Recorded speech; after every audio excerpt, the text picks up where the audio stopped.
Tonight, we explore the dark legacies of men who wore the papal crown, not to guide souls, but to dominate, exploit, and deceive.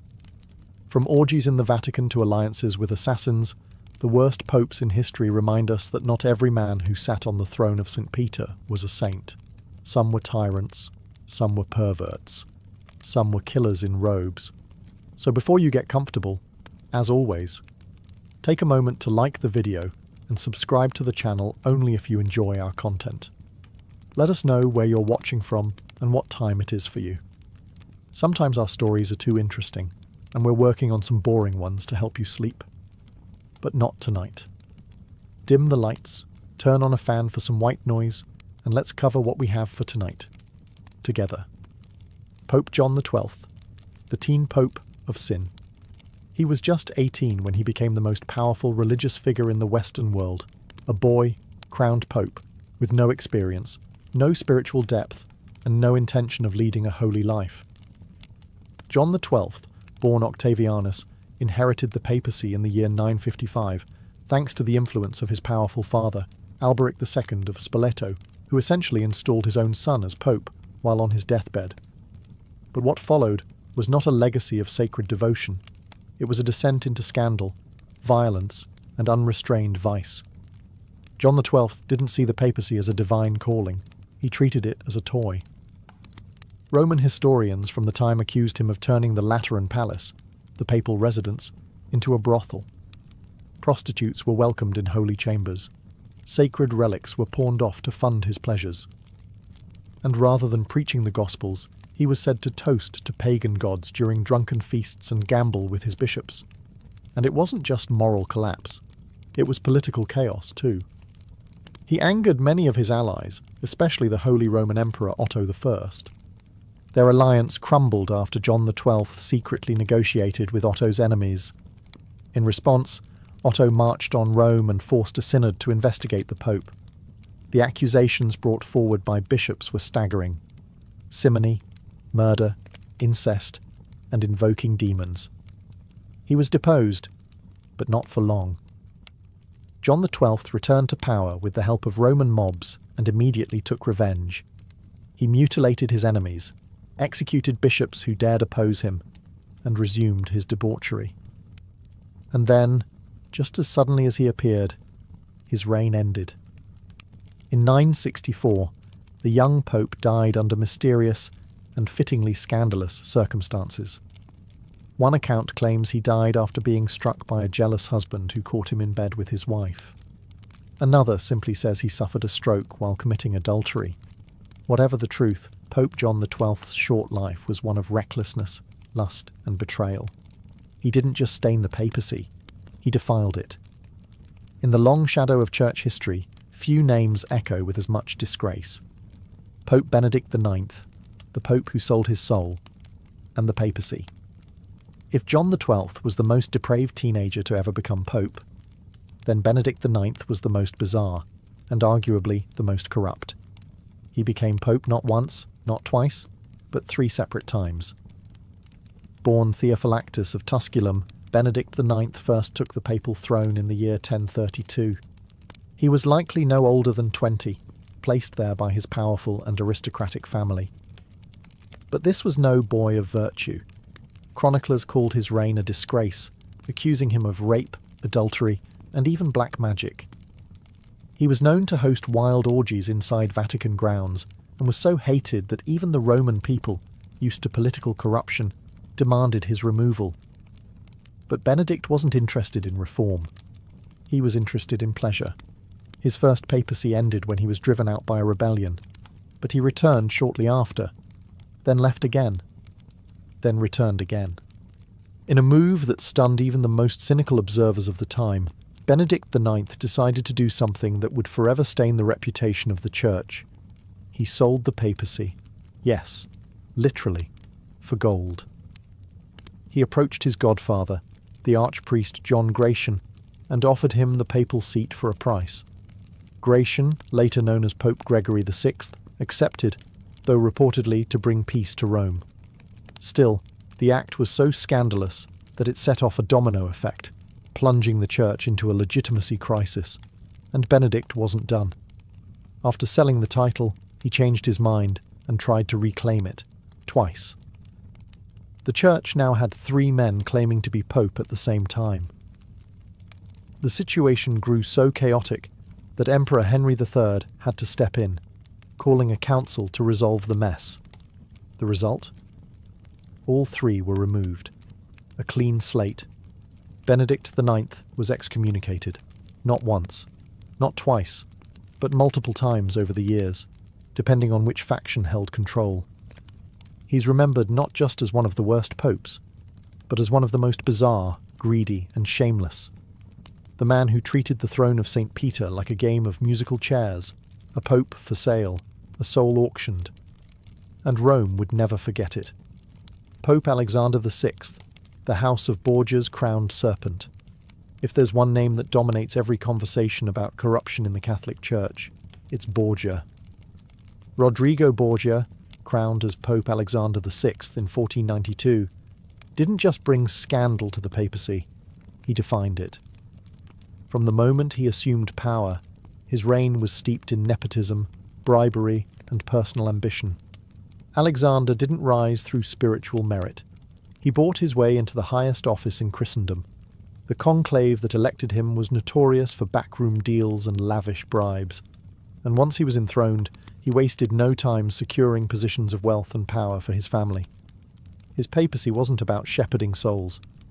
It was about expanding the Borgia dynasty. He openly acknowledged multiple children, including Cesare and Lucrezia, figures whose own reputations are soaked in legend, intrigue, and rumour. Cesare, a cardinal-turned-warrior, acted more like a mafia don than a church leader. Lucrezia was accused, perhaps unfairly, of incest, poisonings, and manipulating powerful men. But Alexander himself was no cleaner. He held lavish orgies inside the Vatican. One of the most infamous was the Banquet of Chestnuts, where 24 prostitutes were invited to entertain guests, while the Pope allegedly watched from his throne. Dancers performed naked. Coins were tossed to see who could catch them with anything but their hands. Meanwhile, Alexander sold cardinalships to the highest bidder, regardless of merit. The church became a market, and faith became a currency. Yet, strangely, he was also a skilled administrator. He strengthened the papal states, reformed certain bureaucracies, and even commissioned art. But none of that could wash away the filth that surrounded him. He died in 1503 under suspicious circumstances, some say poisoned by mistake while plotting to kill a rival. Even in death, the Borgia name lingered like incense clinging to a ruined chapel.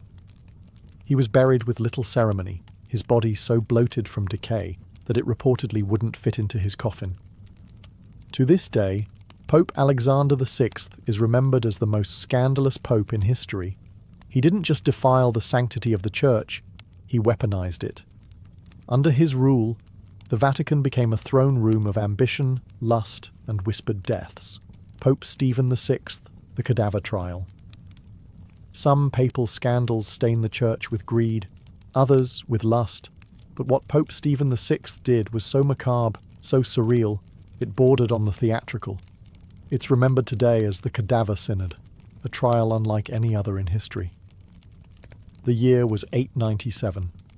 Rome was in chaos, torn between rival factions. And Stephen VI, a pope placed in power by the powerful Spolitan family, wanted revenge on his predecessor, Pope Formosus. But there was one problem. Formosus was already dead. So Stephen had his decomposing corpse dug up from its tomb, dressed in full papal regalia, and dragged into the Lateran Basilica to stand trial.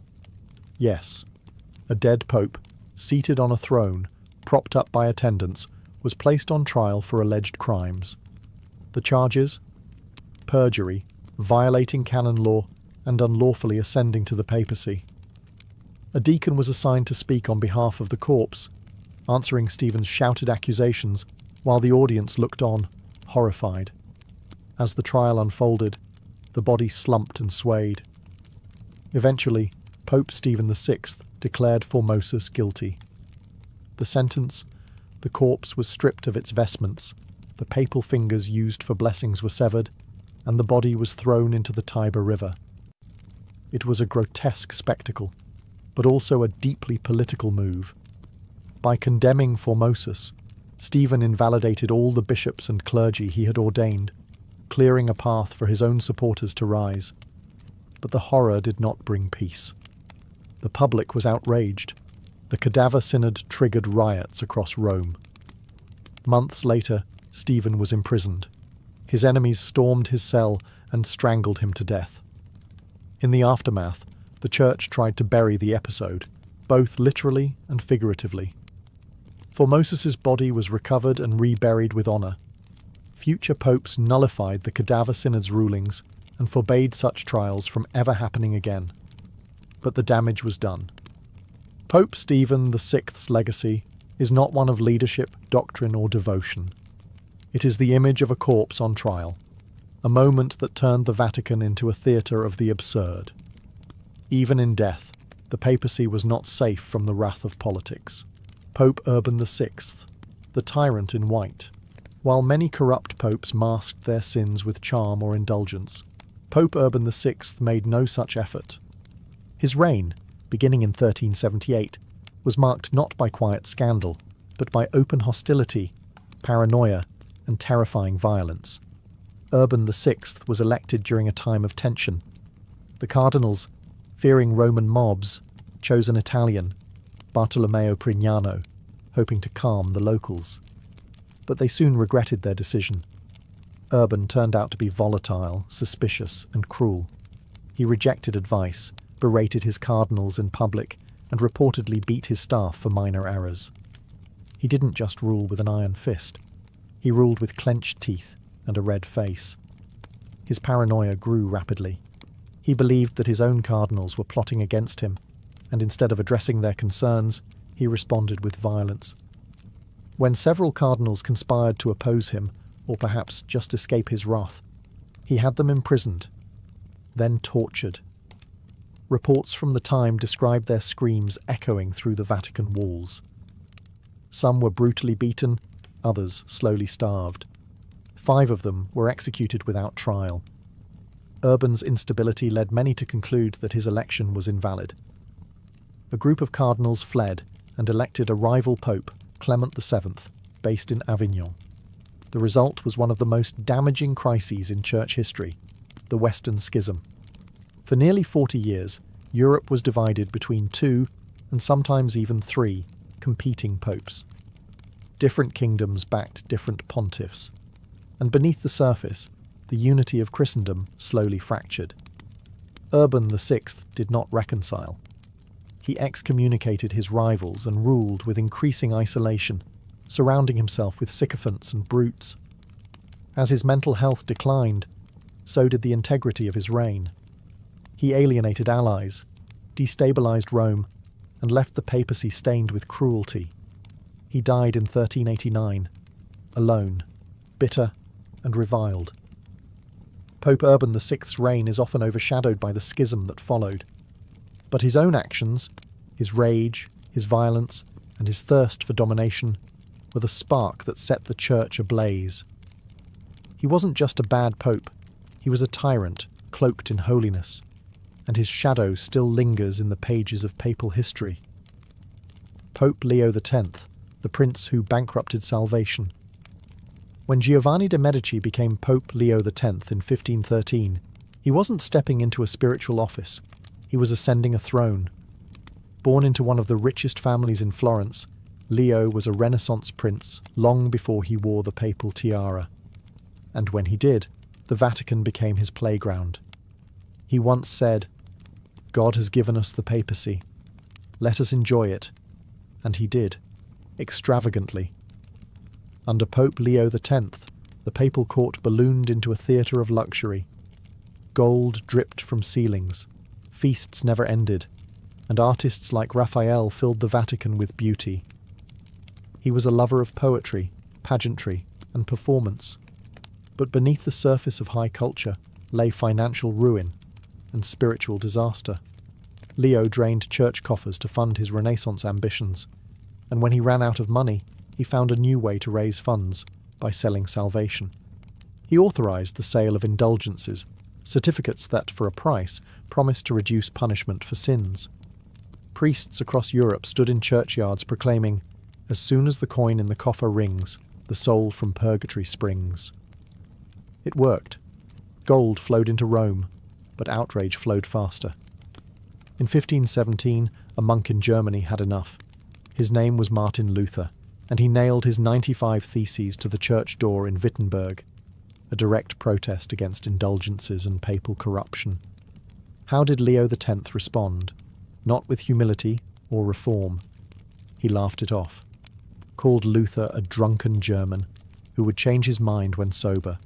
When Luther didn't, Leo excommunicated him. It was a fatal miscalculation. The Reformation exploded. Churches broke away. The unity of Western Christendom shattered. Forever. To Leo, the church was a stage, and he was the star. But he couldn't see the cracks forming beneath his feet. He died in 1521, heavily in debt, unaware of the full fire he had lit. Pope Leo X is remembered less for the beauty he commissioned, and more for the schism he helped cause, not through heresy or war, but through pride, excess, and the commodification of grace. A prince of the Medici, a performer on a sacred stage, and a pope who lost the soul of Europe. Pope Sergius III, the father of the pornocracy. Long before the age of Borgia decadence or Renaissance indulgence, there was a pope who set a precedent for corruption that would echo through centuries. His name was Sergius III, and his reign in the early 10th century marked the beginning of what historians now call the pornocracy. Yes, the rule of harlots. Sergius III became pope in 904, after a bloody struggle in which his rivals were assassinated. It was an era where the papacy wasn't a divine office.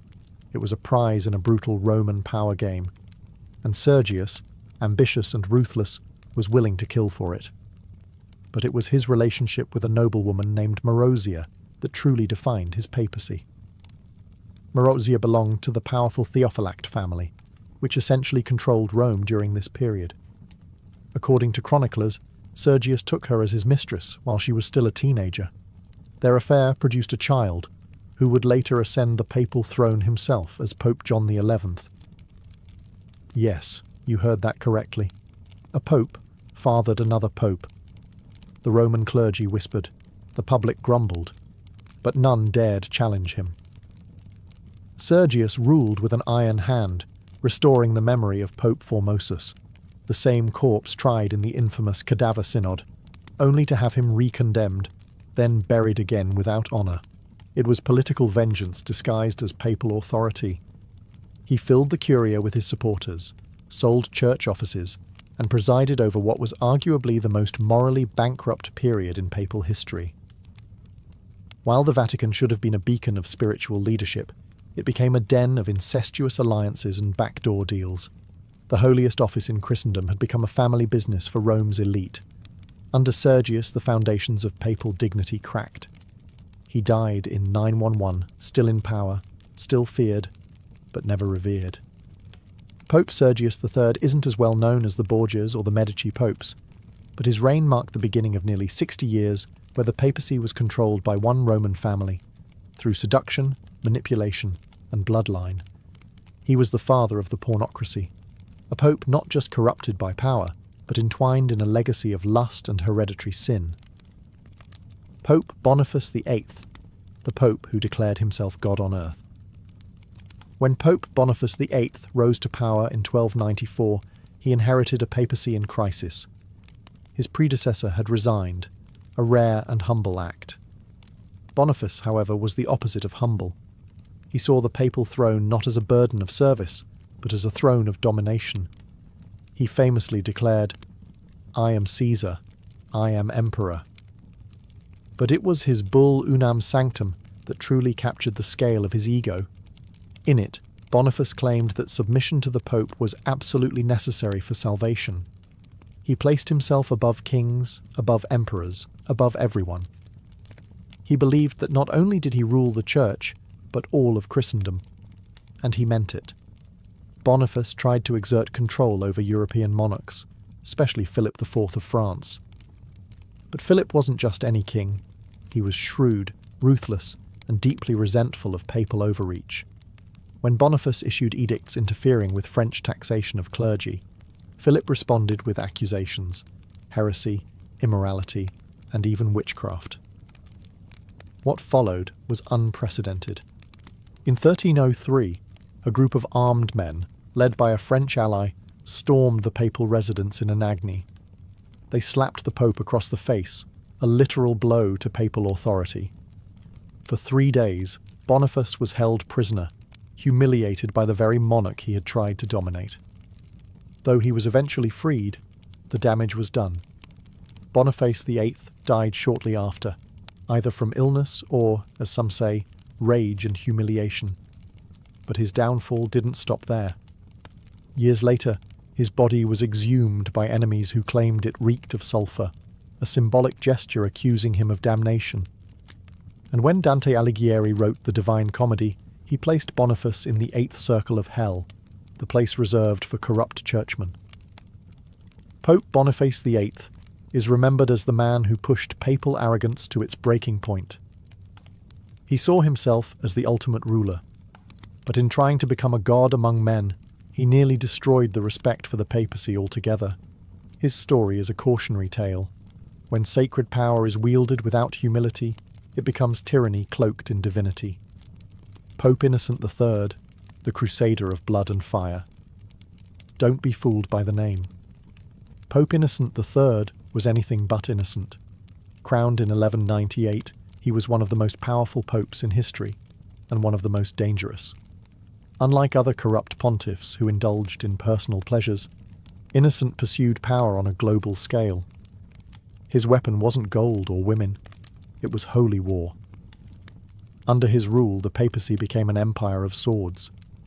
Innocent III launched the Fourth Crusade, a military campaign supposedly meant to retake the Holy Land.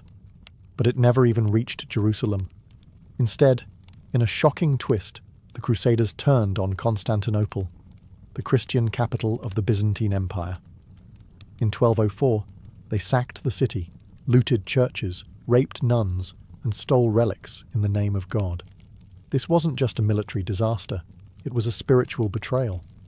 Innocent claimed he was outraged, but by the time his condemnation reached the Crusaders, they had already declared victory and sent him spoils of war.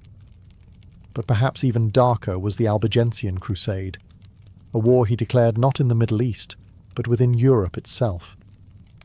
In southern France, the Cathars, a Christian sect labelled heretical, were spreading ideas that threatened the Church's authority. Instead of sending theologians, Innocent sent knights. His message? Kill them all. God will sort them out. In 1209, the city of Béziers was attacked. When soldiers asked how to tell heretics from faithful Catholics, the response was chilling. Kill them all. Over 20,000 people were slaughtered, men, women, and children. Under Innocent III, the Church declared war on its own people. Heresy was punished with extermination, and the seeds of the Inquisition were quietly planted during his reign. He died in 1216, satisfied with his campaigns and reforms. And while he did centralize church power and reshape canon law, his legacy is stained with the blood of those he labelled enemies, even if they wore the cross. Pope Innocent III didn't just rule the Church, he weaponized it, and his crusades, launched under banners of purity and salvation, remain among the darkest blots on Christian history. Long ago, where the sands of Iraq now stretch silent and bare, there stood a city unlike any other, Babylon, ancient, proud, and humming with life. It was a city of ziggurats and priests, of kings and scribes, of empires rising beneath stars that watched quietly from above.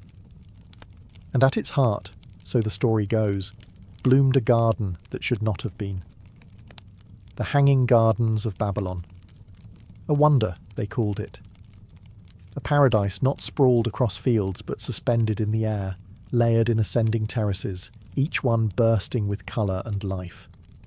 towering palms, fragrant myrrh, vines that curled and draped like green waterfalls.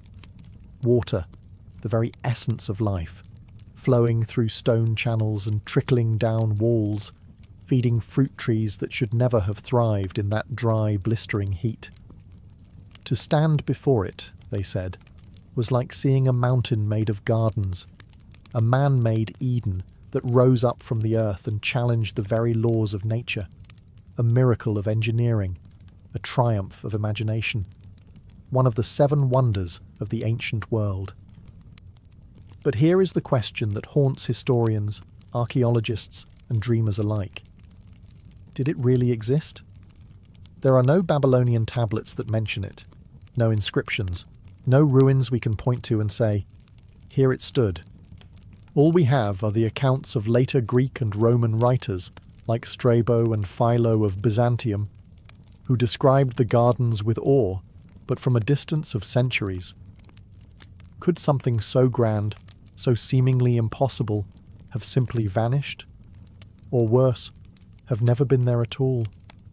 And yet, the legend endures. Perhaps it's because the story is too beautiful to let go.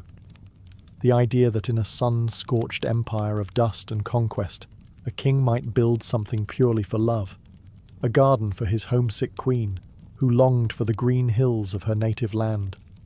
That image has never left us.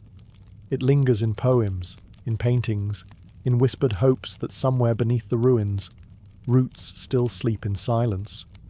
The hanging gardens may be lost, or never real, but the mystery? The mystery is very much alive. To understand the gardens, we must first understand the city said to cradle them, Babylon. Situated along the Euphrates River in what is now modern-day Iraq, Babylon wasn't just a city, it was a statement. Massive walls wide enough for chariots to race atop, towering temples, the famed Ishtar Gate, glazed in deep blue and adorned with golden lions and dragons. Babylon was the jewel of Mesopotamia, the pride of the Neo-Babylonian Empire, and at its centre stood King Nebuchadnezzar II, the man most often credited with building the Hanging Gardens. He reigned in the 6th century BCE, a master builder and conqueror, who transformed the city into an architectural marvel. Under his rule, Babylon became a city of unprecedented scale, filled with temples, palaces, and ziggurats that reached skyward like mountains of mud brick and faith. But among the stone and ceremony, one story stands apart. A tale whispered by later Greek historians that Nebuchadnezzar had married a woman from the distant forested land of Media, possibly Queen Amytis, and that she, homesick for the green hills of her childhood, found only flat desert and endless dust in Babylon. So, the king built her a garden.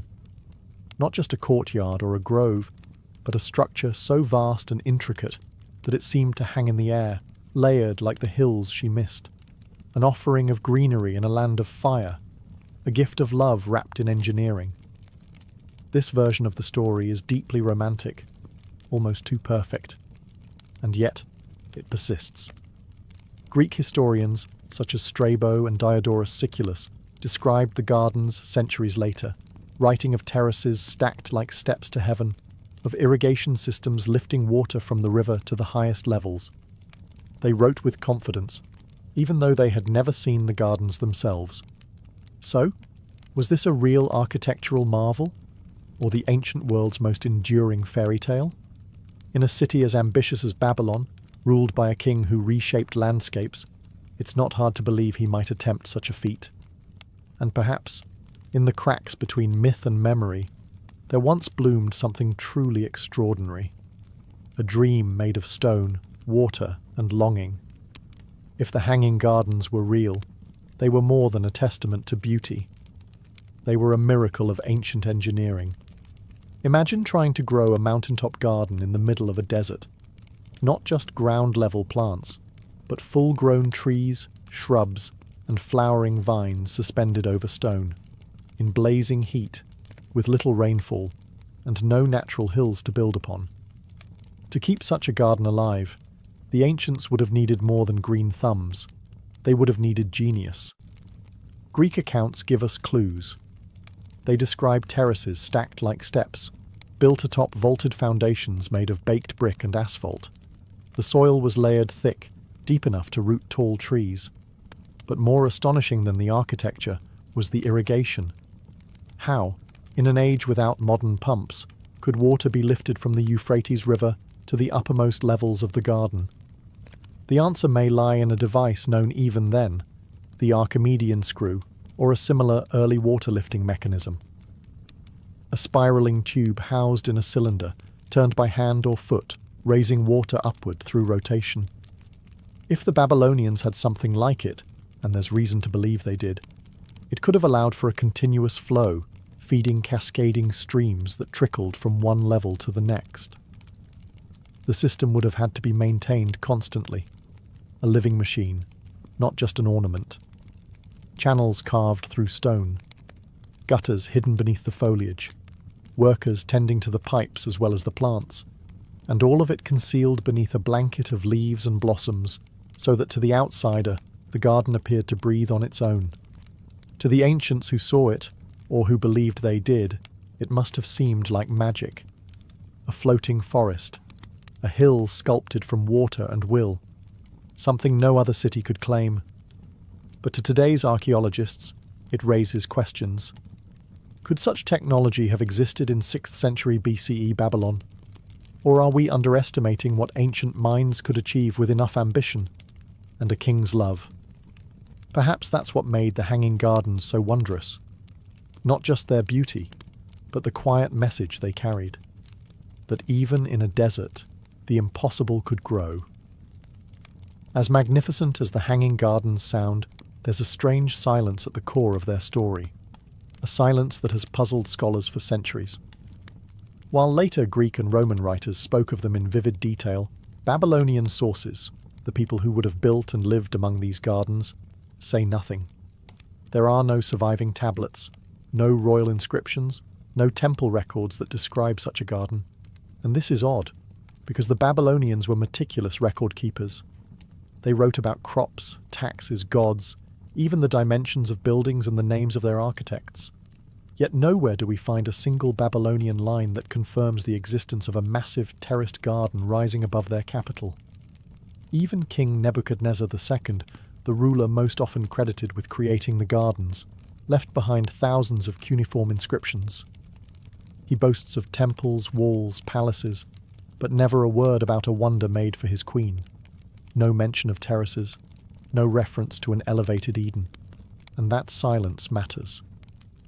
If the gardens had truly existed in the heart of Babylon, why would their creator omit them from the long list of his achievements?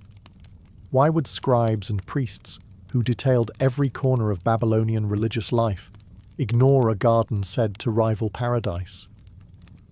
Some argue that the gardens were destroyed early, vanishing long before Greek writers ever laid eyes on Babylon. Others suggest the gardens were not in Babylon at all, but somewhere else entirely, misattributed by foreign historians trying to reconstruct the world from hearsay and fragments. One theory points to Nineveh, the capital of Assyria, where the Assyrian king Sennacherib wrote of gardens watered by aqueducts and an elaborate water-raising device. Could the Greek authors have confused one Mesopotamian city for another? Or perhaps the gardens never existed, not physically. Perhaps they were always a symbol, a myth told and retold until it took on the weight of truth. A fantasy of paradise built in the mind of a faraway writer, meant to impress, to inspire, to astonish. But myths are never meaningless. Even in their silence, the Babylonians left us a puzzle, a space where wonder grows wild, fed not by fact, but by yearning. Though Babylon's own records remained silent, the Greek historians spoke clearly and passionately. One of the most cited descriptions of the Hanging Gardens comes from Strabo, a geographer writing in the 1st century BCE. He never saw the gardens himself, but he passed along stories from earlier sources. Strabo described terraced platforms rising one above the other, supported by stone columns. He spoke of how water was drawn from the Euphrates using mechanical devices, perhaps the earliest reference to a water-lifting screw. and of a garden so large and elevated that it truly seemed to hang in the air. Another powerful account came from Diodorus Siculus, writing around the same time. He offered vivid detail. Trees planted in deep layers of earth, stone walkways wide enough for chariots, and complex irrigation channels hidden beneath the greenery. He claimed that the gardens had been built by a king to comfort a queen. Both writers described a marvel beyond comprehension, a mountain made by human hands, a structure that defied the flat, dry landscape of Mesopotamia. And they weren't alone. Several Greek and Roman authors echoed similar tales. But here's the tension. These descriptions, though elaborate, were all second-hand. None of the authors had visited Babylon during the height of its splendour. Many were writing centuries after the supposed construction of the gardens. By then, Babylon was already fading, a crumbling memory on the edge of the known world. Were these accounts based on oral tradition, embellished travellers' tales, or were they distorted echoes of something once real, now swallowed by time? Still, these descriptions endured. For the Greeks, who revered order, beauty, and harmony with nature, the image of a lush, tiered paradise rising from the desert must have seemed like the perfect synthesis of human power and artistic vision. Whether real or exaggerated, the stories passed from scroll to scroll, century to century, until the Hanging Gardens became one of the 7 wonders of the ancient world, a title not easily earned and never forgotten. Sometimes, we believe in things not because we can prove them, but because the world feels richer if they were true. If the Hanging Gardens weren't in Babylon, then where were they? One of the most compelling alternate theories comes not from denial, but from redirection. In the 20th century, a new voice emerged, that of Dr. Stephanie Dalley, a British Assyriologist who challenged the long-standing assumption that Babylon was the home of the Hanging Gardens. After decades of study, she proposed something radical. The gardens were real, but they were built in Nineveh, not Babylon. Nineveh, once the glittering capital of the Assyrian Empire, sat farther north along the Tigris River. Its great king, Sennacherib, ruled in the 7th century BCE, about a century before Nebuchadnezzar's time. And unlike Babylon, Sennacherib left behind records, clay tablets filled with pride and detail. In these inscriptions, he described a magnificent palace garden filled with exotic plants, fruit trees, and a massive aqueduct that brought water from the mountains 50 kilometers away. He even mentions a water-lifting screw, the same technology that Greek authors would later attribute to the Hanging Gardens. Could it be that what the Greeks described was based not on Babylonian glory, but on tales of Assyrian engineering, misunderstood or misattributed across time? Dalley also pointed out that the ancient word Babylon could mean more than one place. The Assyrians sometimes used it to refer to gateways of the gods, sacred cities, not just the city of Babylon itself. In this light, Nineveh may have been another Babylon, and the gardens, in fact, never moved at all. Only the name did. This theory doesn't erase the gardens. It relocates them, and in doing so, it brings clarity to the silence of Babylon and the boldness of Assyrian records. It suggests that the wonder was not imagined, just misunderstood. If true, it would mean the Hanging Gardens did exist, just not in the city we expected. It would make Sennacherib the creator, not Nebuchadnezzar. And it would rewrite one of the world's oldest architectural mysteries. Sometimes legends don't vanish. They simply shift places, hiding in plain sight, waiting for someone to read the ancient lines just a little differently. Beyond the bricks and aqueducts, beyond all the historical debates and archaeological theories, the story of the Hanging Gardens is also a love story, soft, persistent, and human. According to later tradition, King Nebuchadnezzar II did not build the gardens out of pride, nor as a temple, nor as a display of imperial power. He built them for Amytis, his queen, a woman far from home.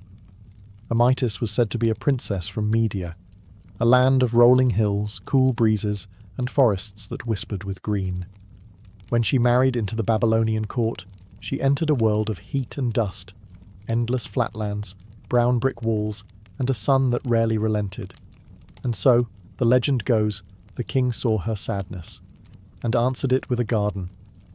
He ordered the creation of a mountain in the middle of the city, not one made of earth and stone alone, but one woven with vines, scattered with blossoms, and breathing with water. He called on architects, engineers, and slaves to raise a monument not of conquest, but of comfort, a piece of her homeland, sculpted in the very heart of his. This is not a confirmed fact. No Babylonian text records her name. No tablets speak her sorrow. But the tale has echoed through time for a reason, because it's easy to imagine, easy to believe, that in the centre of one of the world's greatest cities, a king once tried to make a single soul feel less alone. And perhaps that's what gives the Hanging Gardens their enduring power. Not just that they were beautiful, not just that they defied gravity, but that they were born, at least in story, from devotion, not to a god, but to a woman.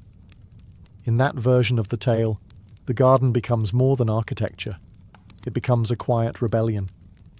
In a world shaped by war and empire, someone built something not to dominate, but to heal.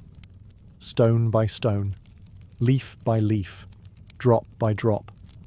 Even if the gardens never existed, the love that built them still does.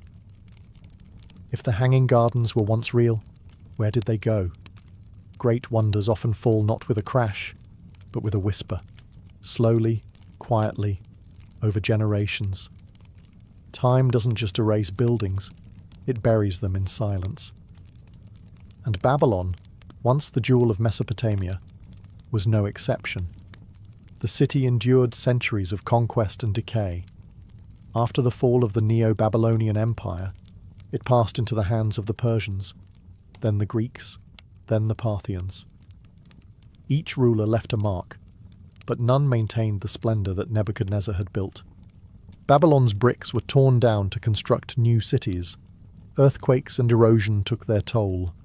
Sand swept in from the desert, burying gardens and gates alike. By the time Alexander the Great arrived in the 4th century BCE, Babylon was a fading echo. He dreamed of restoring it, even making it the capital of his empire. But death claimed him before the dream could take shape. Without a patron, the city was left to rot. No one knows exactly when the gardens vanished. Perhaps they were dismantled. Perhaps they collapsed from neglect. Or perhaps they never stood at all, existing only in the pages of foreign writers who had heard a story too good to question. In the 19th and 20th centuries, archaeologists uncovered the foundations of Babylon's grand ziggurats and palaces.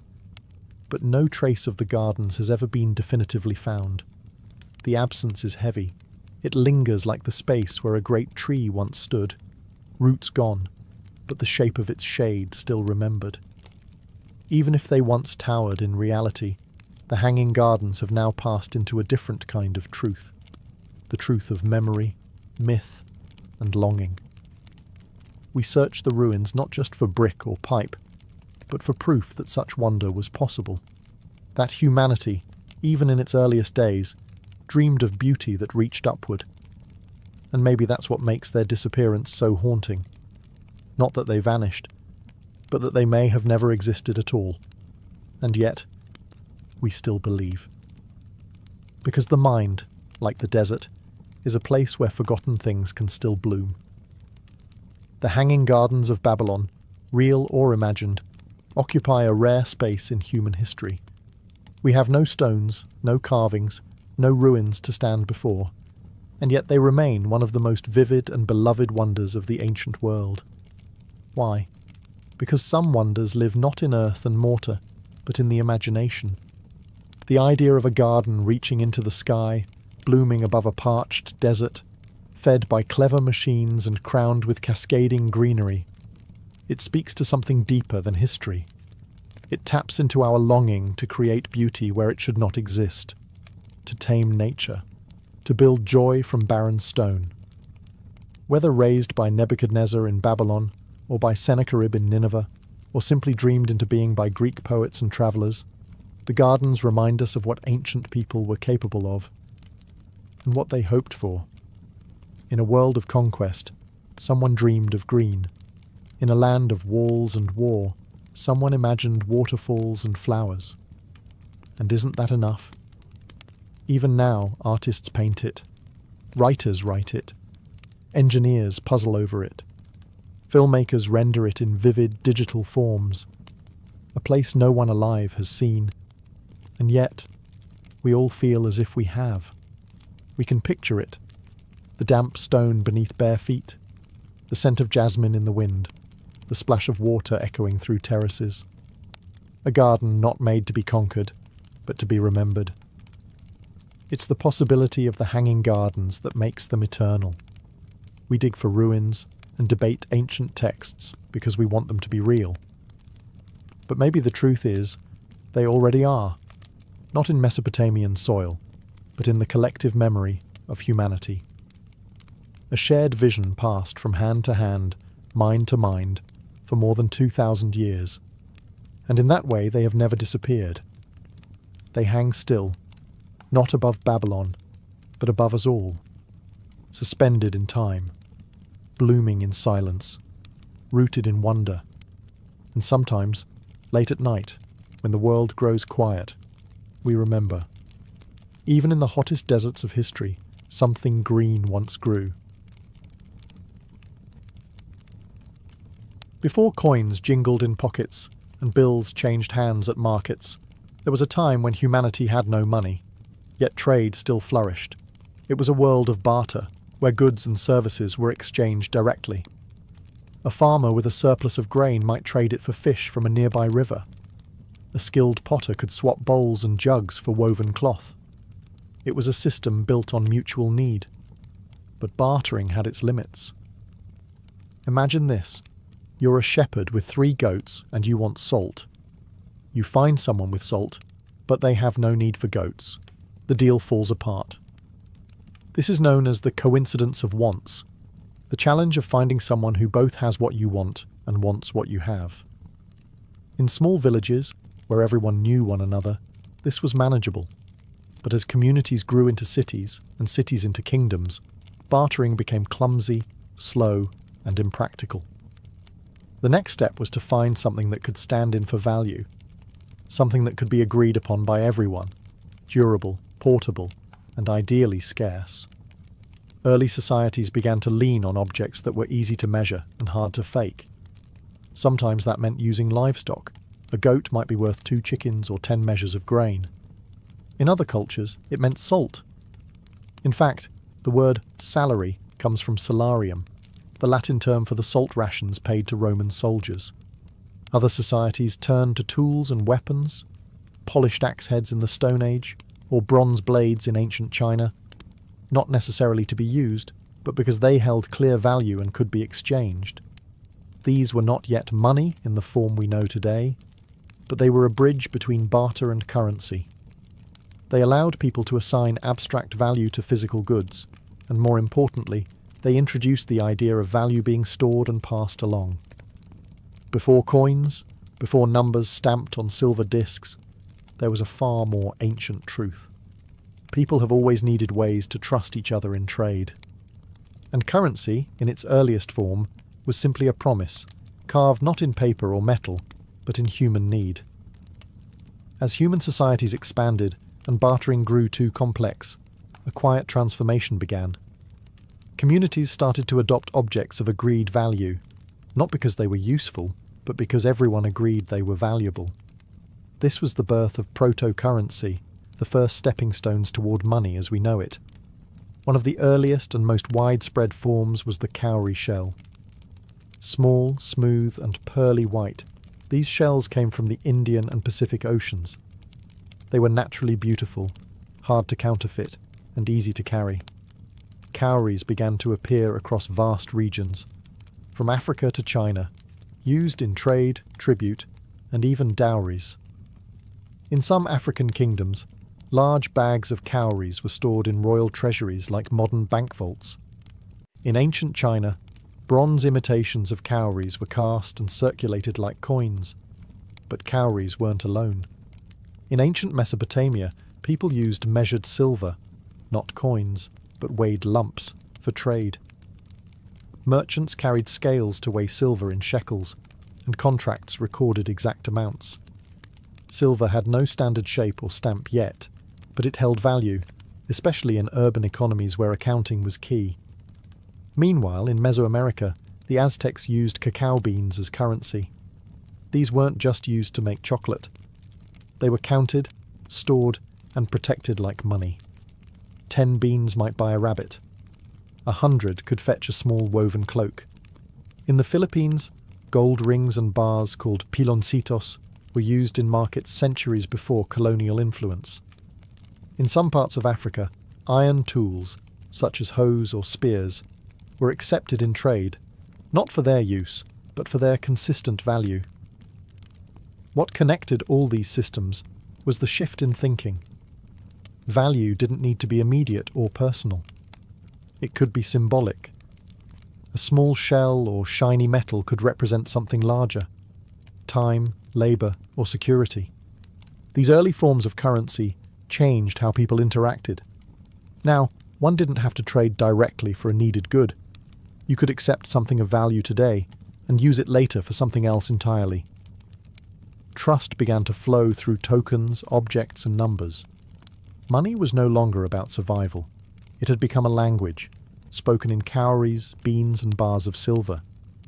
As trade networks expanded and civilizations grew, so too did the need for more reliable and standardized forms of money. Trusting in cacao beans, cowries, or weighed silver worked, but only up to a point. What societies needed next was uniformity, money that didn't just represent value, but carried an authority behind it. This led to one of the most significant shifts in economic history: the rise of metal as money. Metals like gold, silver, copper, and bronze had already been used in trade for centuries. They were rare, durable, and could be melted and reshaped without losing value. But their use was still inconsistent. A piece of silver in one region might be accepted, but in another it would need to be tested, weighed, and judged all over again. So ancient cultures began shaping metal into consistent forms: bars, rings, and eventually coins. The key wasn't just the shape, it was the guarantee. Some of the earliest known coins came from the ancient kingdom of Lydia, in what is now Western Turkey, around 600 BCE. These coins were made of electrum, a natural alloy of gold and silver, and stamped with images, lions for example, as a mark of authenticity from the Lydian king. Now, the value wasn't just in the metal, it was in the seal. Stamped metal became a revolutionary idea. A coin meant something. It had weight, yes, but it also had the backing of a ruler, a state, or an empire. A person could accept a coin not just because it was shiny and heavy, but because they trusted that everyone else would accept it too. Soon, the idea spread. Greek city-states, the Persian Empire, Rome, India, and China all developed their own coinage systems. Each coin was a symbol of control, communication, and commerce. Kings and emperors printed their faces onto currency, not just for recognition, but for power. Every exchange carried their image, their name, their reach. In these stamped metals, money evolved. It became not just a means of trade, but a message that said, "This has value, because we say it does, and because you believe it." The idea of money truly changed the moment it became minted. Not just shaped metal, but officially authorized currency stamped by a ruling power. This wasn't just innovation, it was a declaration. As early as the 7th century BCE, the Lydians in Anatolia began producing coins made of electrum, a naturally occurring blend of gold and silver.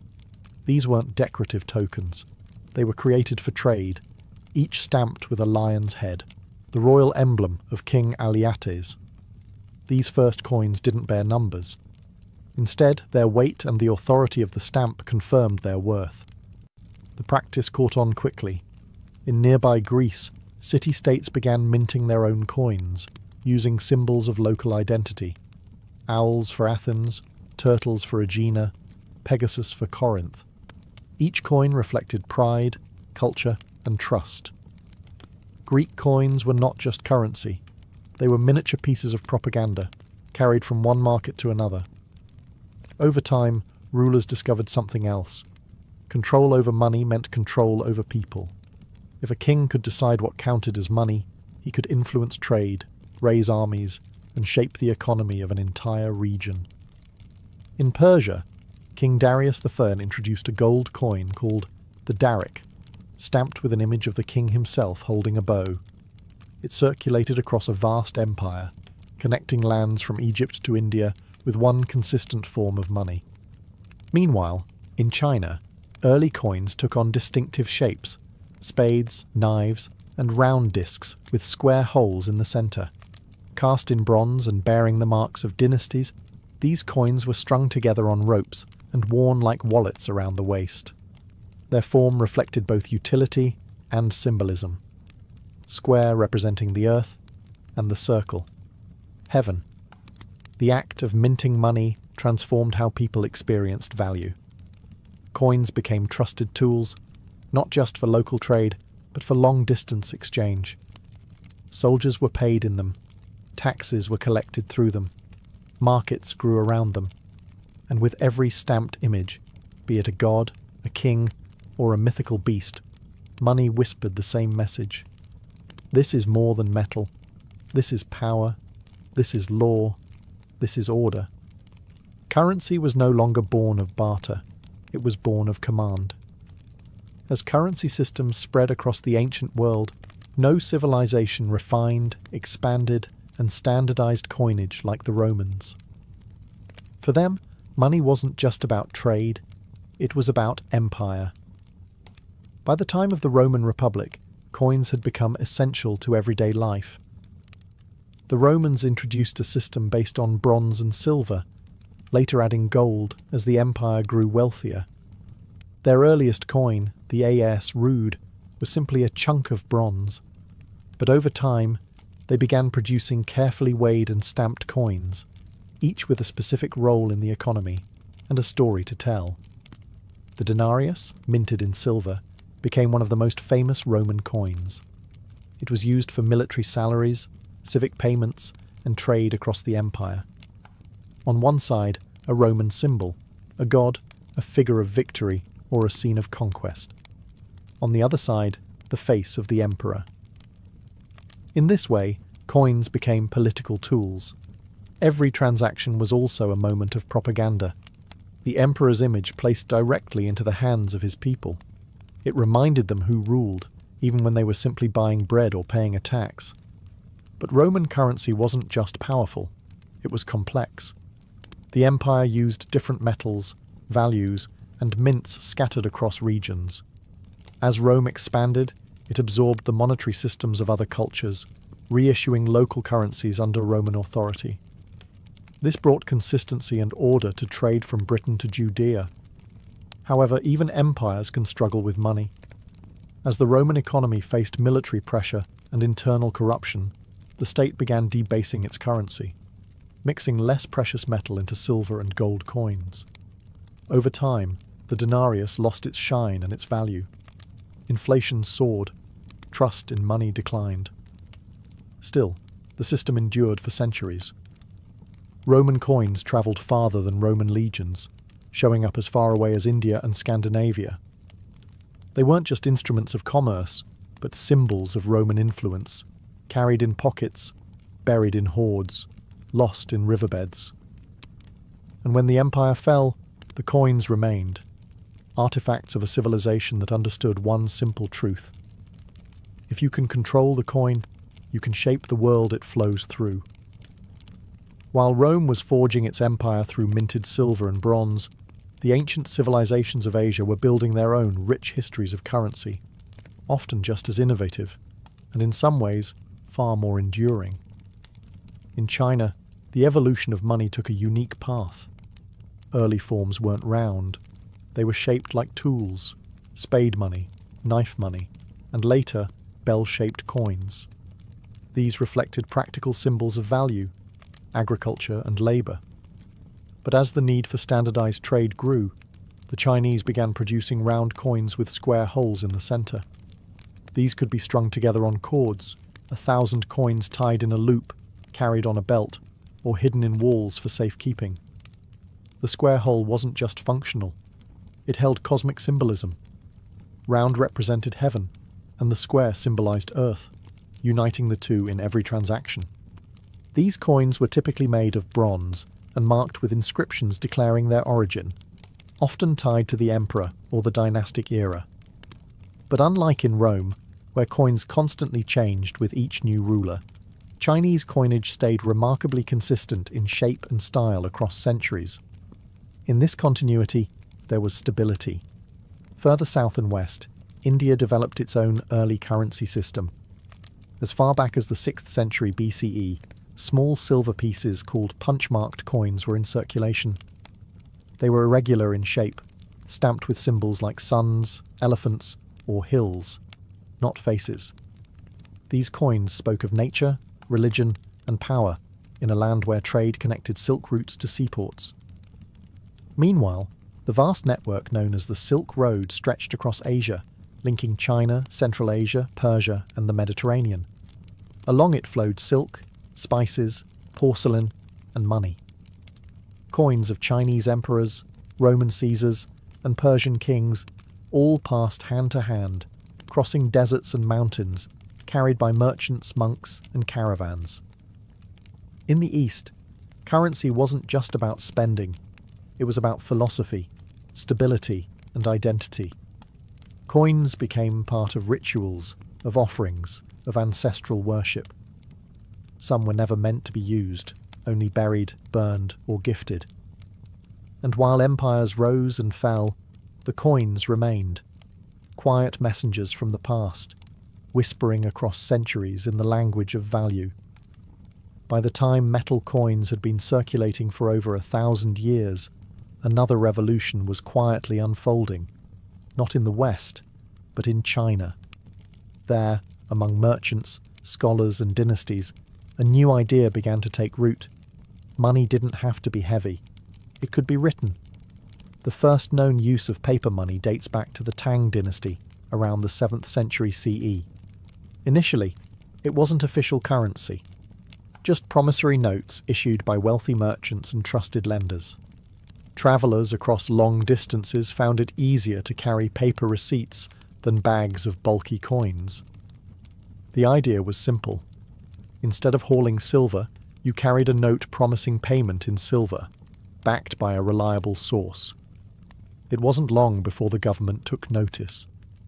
By the 11th century, during the Song dynasty, China began issuing the world's first government-backed paper currency, known as jiaozi. These notes were printed with official seals, expiration dates, and intricate patterns to prevent counterfeiting.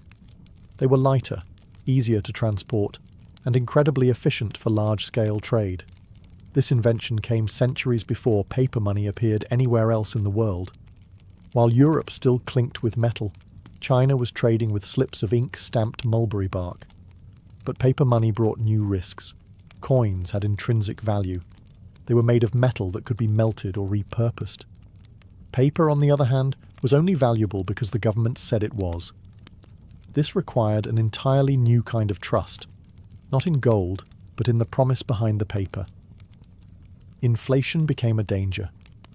In times of political instability or overprinting, the value of paper could plummet. Still, the innovation stuck. The Yuan dynasty, under Mongol rule, expanded the use of paper money across their vast empire, even issuing notes in multiple languages. When Marco Polo arrived in China in the 13th century, he was stunned. He described the system in awe, noting that Kublai Khan's paper notes held power equal to the coin of the realm. To the European mind, it was alchemy, turning paper into gold. But the Chinese had simply realized something profound. Money was no longer a thing. It was a belief, a shared trust, printed, sealed, and carried like a whisper across continents. As trade routes stretched across continents and economies grew more complex, carrying coins, or even paper notes, became risky and inefficient. Merchants needed a way to store value safely and move wealth without hauling heavy sacks of silver. And so, out of necessity, emerged one of the most transformative inventions in the history of money: the bank. The earliest banking systems appeared in the ancient world, in Mesopotamia, Egypt, and Greece, but it was during the medieval period, particularly in the Islamic world and Renaissance Italy, that banking became institutionalized.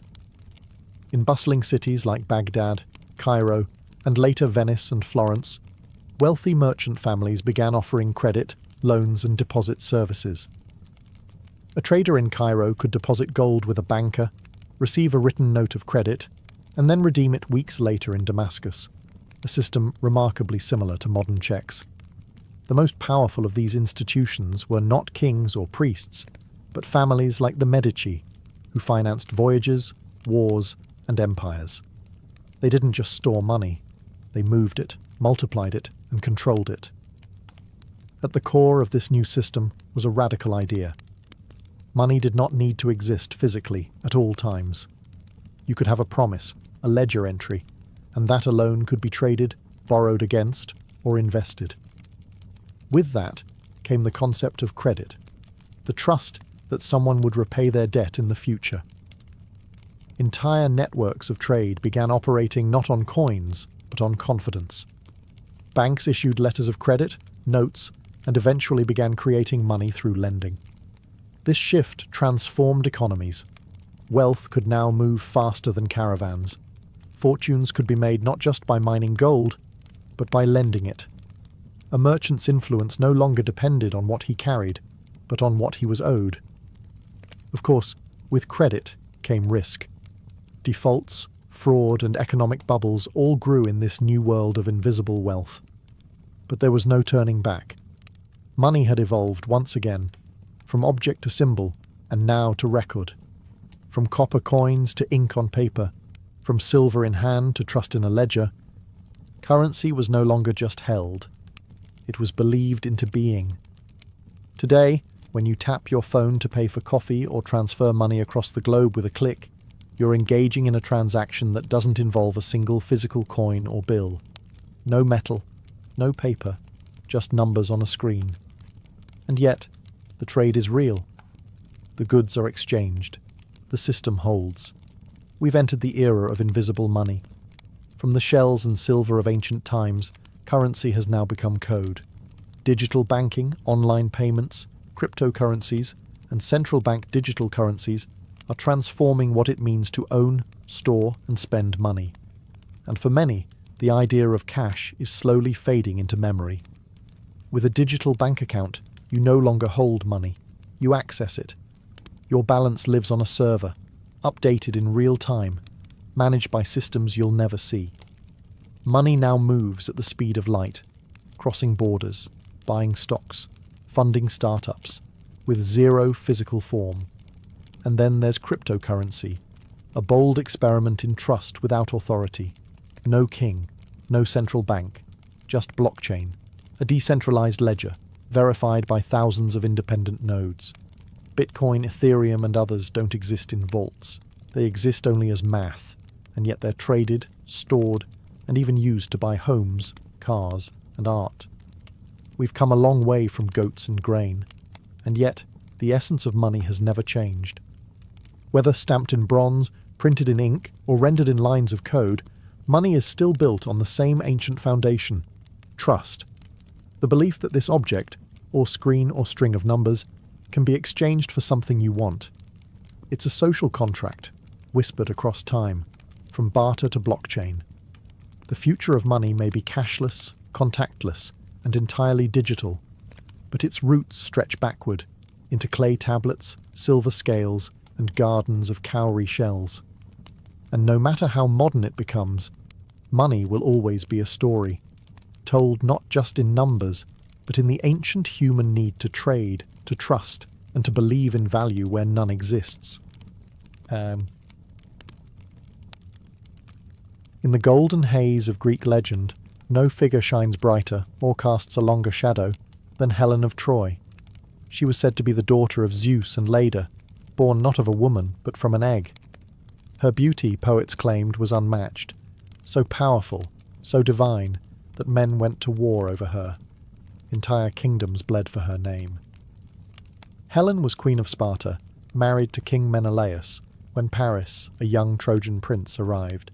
Some say he stole her, others say she followed willingly. Either way, when the sails of his ship disappeared over the horizon, the ancient world tilted into chaos. Menelaus, humiliated and furious, called upon the oath all of Helen's former suitors had sworn, the vow to protect her marriage, no matter who won her hand. And so, under the banner of honour and vengeance, Greece united. Kings gathered their ships, among them Agamemnon, the ambitious high king of Mycenae, Odysseus, the clever strategist of Ithaca, and Achilles, the half-divine warrior whose name would become legend. They sailed for Troy, a city said to be wealthy, fortified, and proud. 10 years they fought beneath its towering walls. Battles raged, heroes died, and gods took sides. Zeus and Hera, Apollo and Athena, all turned the war into a divine spectacle. The death of Patroclus, the rage of Achilles, the slaying of Hector, and finally, the trick of the wooden horse. That is the myth, a sweeping epic of passion, pride, and betrayal. But what of reality? For centuries, historians believed it was fiction, a beautiful lie told by poets like Homer, who wrote the Iliad centuries after the war supposedly occurred.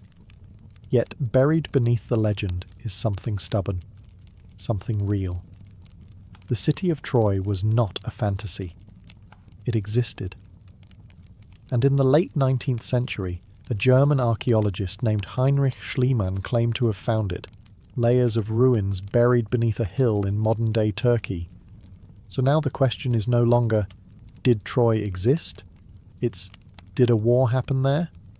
And was there ever really a Helen, a Paris, an Achilles? To find the truth, we must peel back the poetry and dig into the dust of the Bronze Age. Centuries after the supposed fall of Troy, a blind poet named Homer shaped the war into legend. His epic, the Iliad, composed around the 8th century BCE, became the cornerstone of Greek identity, a story of gods, rage, and doomed heroes. But Homer wasn't writing history. He was preserving memory, shaped, stretched, and sung by generations of storytellers before him. The Iliad doesn't begin with the abduction of Helen.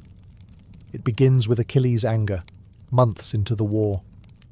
Gods walk the battlefield. Heroes duel in single combat. The Greeks are not simply warriors. They are almost mythic beings, larger than life, yet achingly human in their pride, grief, and glory. Homer never claims to have seen these events. He lived nearly 500 years after the war would have taken place. Yet his knowledge of Bronze Age weapons, armour, and customs is striking, far too accurate to be coincidence. Scholars believe Homer may have drawn from oral traditions passed down over centuries, preserving echoes of real conflicts in poetic form. But it's not just the Iliad. Homer's Odyssey follows the aftermath, the long journey home. Other works, now lost or fragmented, told of Achilles' death, the fall of Troy, the Trojan horse, and the sack of the city. Together, these tales formed what was known as the epic cycle. To the ancient Greeks, these weren't fairy tales. They were ancestral memory, a record of a heroic age when gods mingled with men and the fate of nations turned on the honour of a single warrior. The Trojan War became a cultural anchor. Every city-state wanted a piece of it. Kings claimed descent from its heroes. Poets retold the story again and again. But was Homer describing history? Or had centuries of storytelling transformed a local skirmish into a cosmic tragedy? That's the mystery.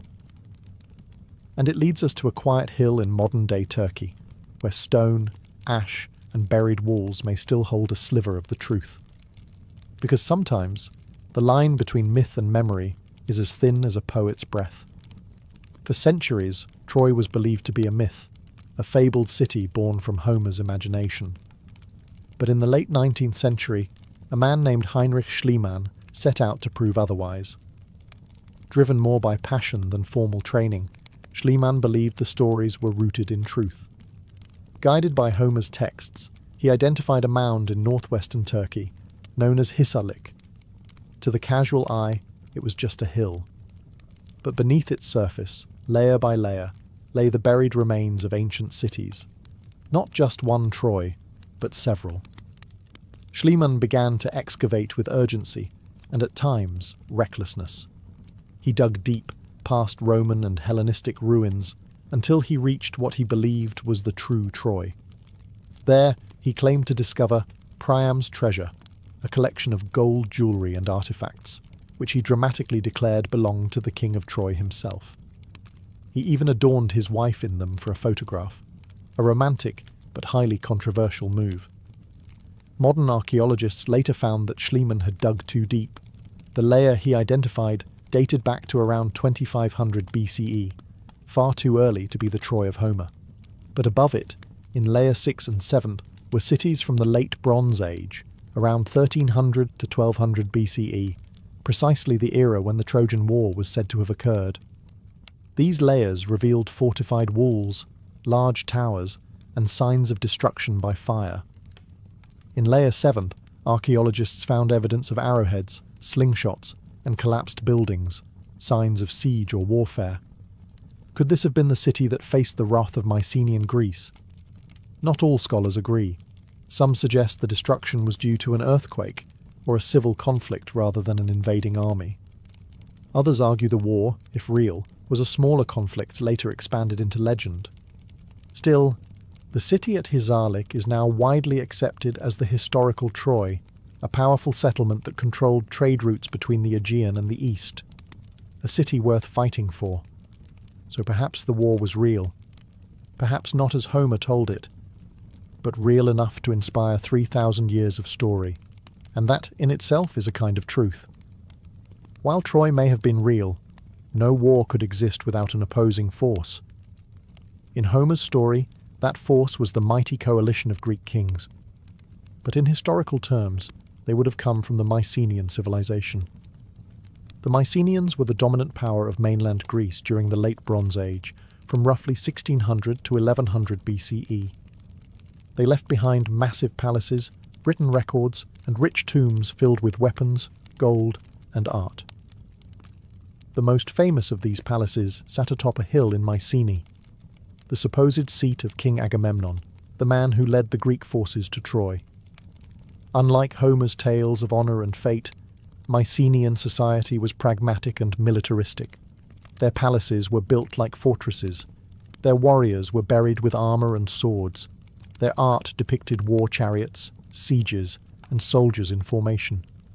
These were not the loose confederations of later classical Greece. They were centralised kingdoms, run by powerful rulers and an administrative elite. And they weren't isolated. Mycenaean pottery has been found across the eastern Mediterranean, in Egypt, the Levant, and yes, even near Troy. They were traders and seafarers, but also raiders and conquerors.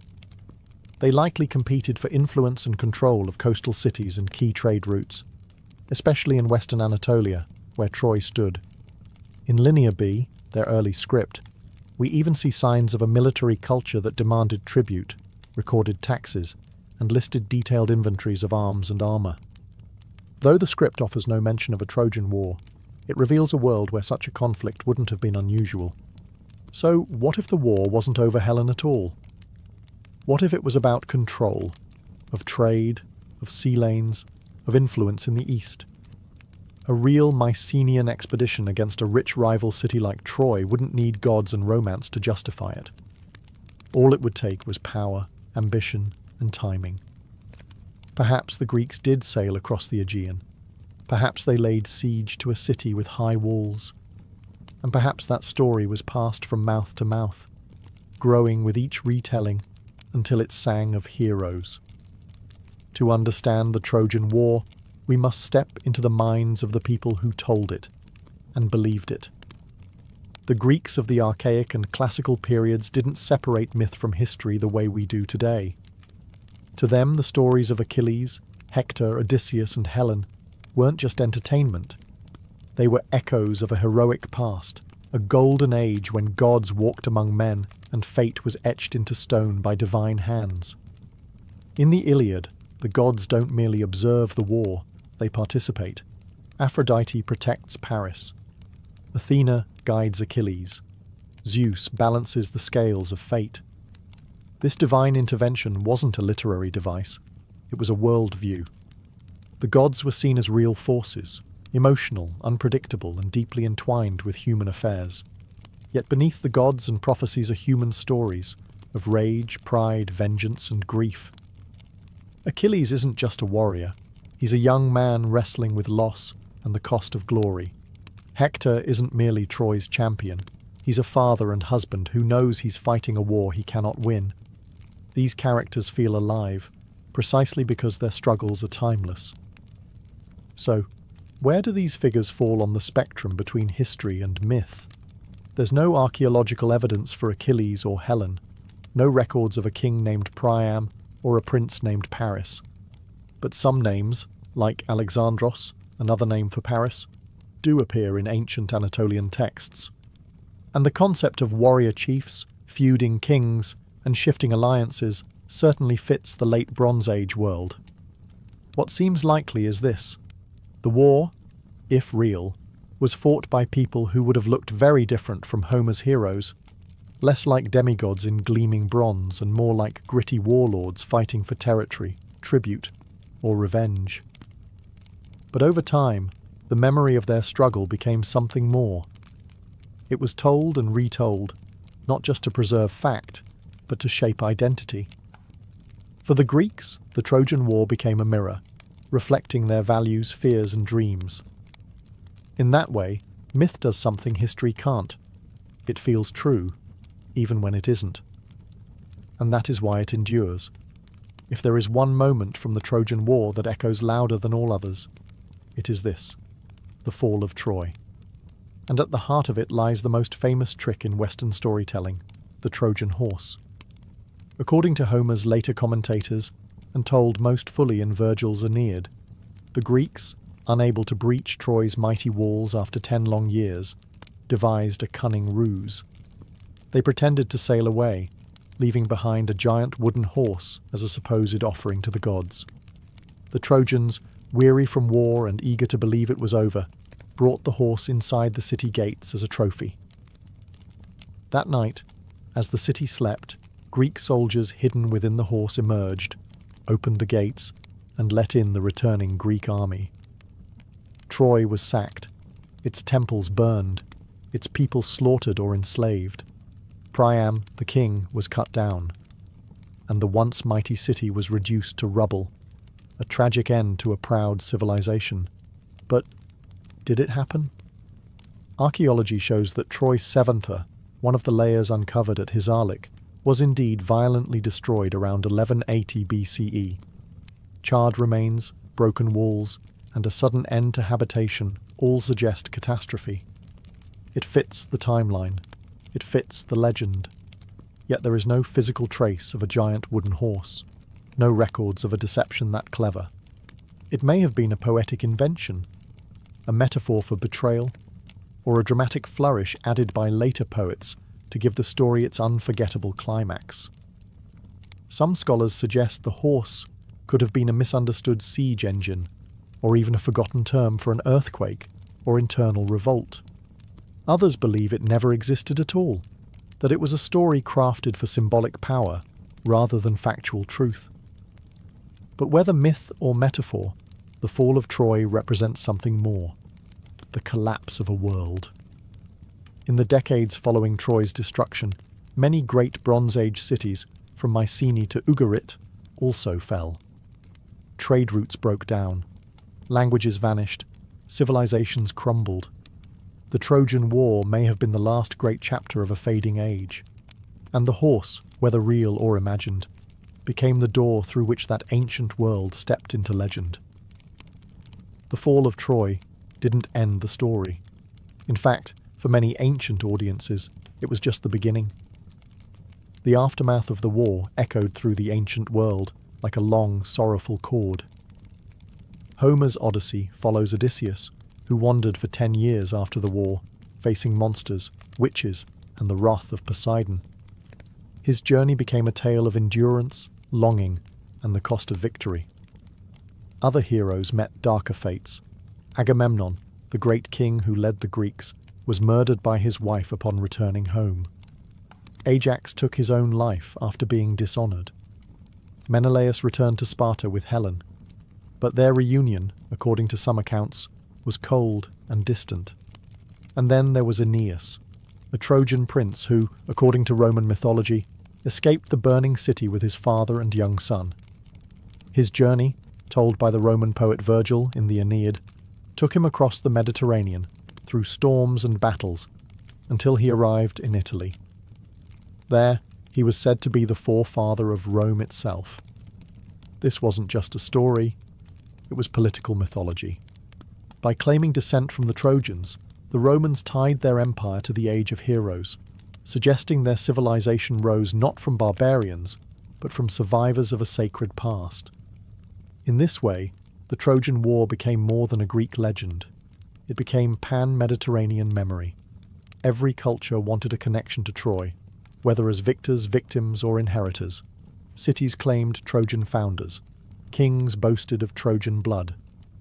But what does this tell us about the reality of the war?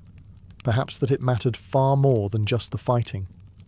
Troy, real or not, became a symbol of endurance, of loss, of the rise and fall of nations. And in that symbol, civilizations found meaning, roots, and legitimacy.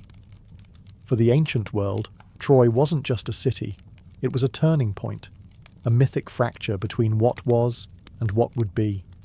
And from its ashes rose stories of survival, sorrow, and new beginnings. As centuries passed, the story of the Trojan War was no longer just a tale told by bards. It became a tool. Myth turned into memory, and memory into power. In classical Greece, cities like Athens and Sparta used the Trojan War to define themselves. Athenian playwrights reimagined Helen and Menelaus, not as mere victims or lovers, but as symbols of Greek pride, honour, and sometimes failure. Euripides questioned the morality of the war. Was it really fought for love, or was it a mask for greed and ego? The war became a lens through which Greeks examined their own politics. The struggles of heroes mirrored the debates of democracy. The fall of Troy warned of hubris, of the destruction that comes from excessive pride and vengeance.